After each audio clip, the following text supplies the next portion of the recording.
Welcome to Conscious Movie Reviews. I'm your host, Joy Davis, and here to review the action and adventure and fantasy film Wonder Woman 1984. My special thanks to Susan Schwartz, a Jungian psychologist, for sharing her understanding about the harmful effects of having an absent father. On the island of Themyscira, young Diana Prince participated in a multi-athletic event. She proved to be a fierce competitor against the older Amazon women.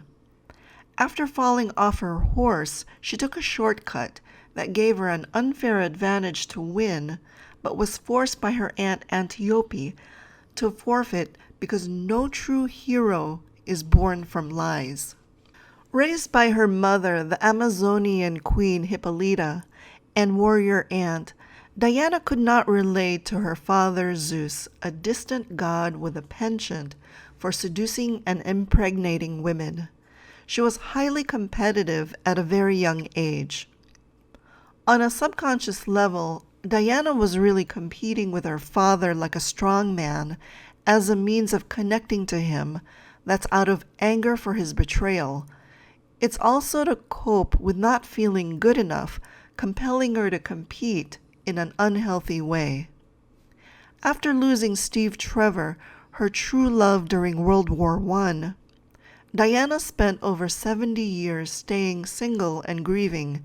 This is another manifestation of being wounded since childhood by a distant father from unresolved grief, only to repeat the lesson with Steve. Diana kept seeking fulfillment outside of herself as a shortcut.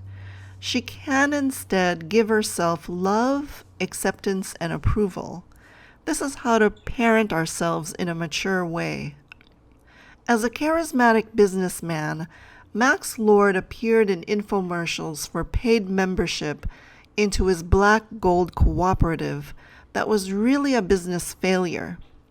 He seduced many with false promises of becoming wealthy by saying on TV, "You don't have to work hard for it. All you need is to want it." He epitomized the slick oil salesman. The 80s was full of get-rich-quick schemes like what Max offered and self-help books. Gurus of pop psychology taught the language of woundology that's rooted in victimization. Their underlying message suggested that you can be fixed if you just pay us to alleviate your pain. Abused as a child, Max learned to get his emotional needs met in an unconscious way by having to sell and prove his worth that's from having a father that's emotionally distant. Barbara Minerva, the gemologist, also suffered from low self-esteem to come off as painfully shy. She coveted Diana's beauty and confidence, buying into the prevailing attitude of the 1980s that success means being more assertive and confident. Children of absentee fathers often feel empty within. They take on a fake persona, the way Barbara and Max did, disconnecting them from their true, authentic self that can create resentment over time.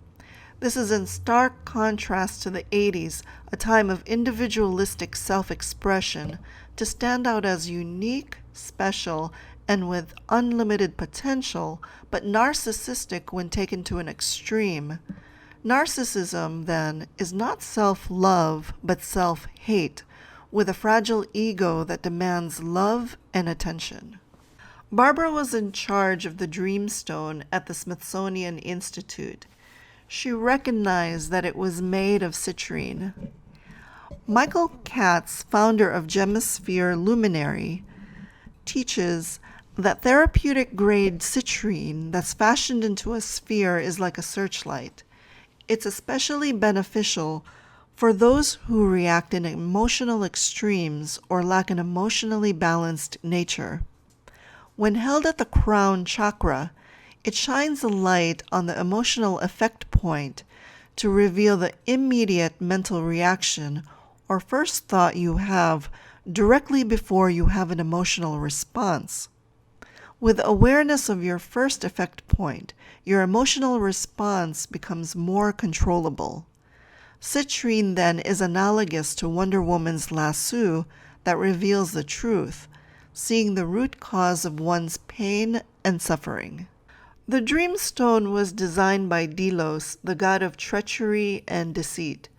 It can grant a user one wish, but exacts a toll that can only be reversed by renouncing their wish or destroying the stone.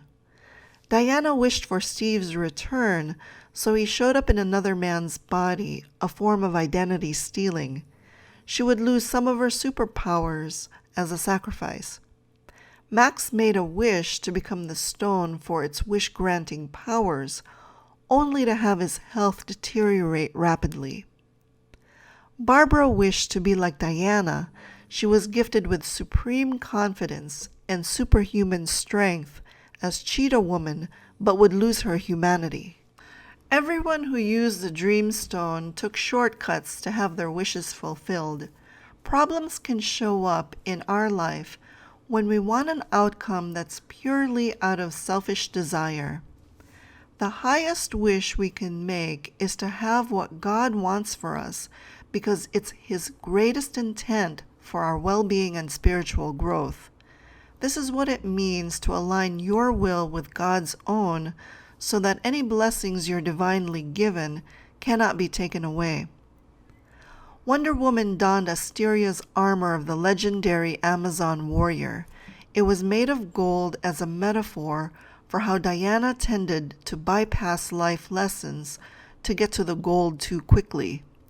Because of this, Cheetah Woman ripped into it, forcing Diana to drop the damaged armor as confirmation that it was a privilege to wear, but wielding its power must be earned.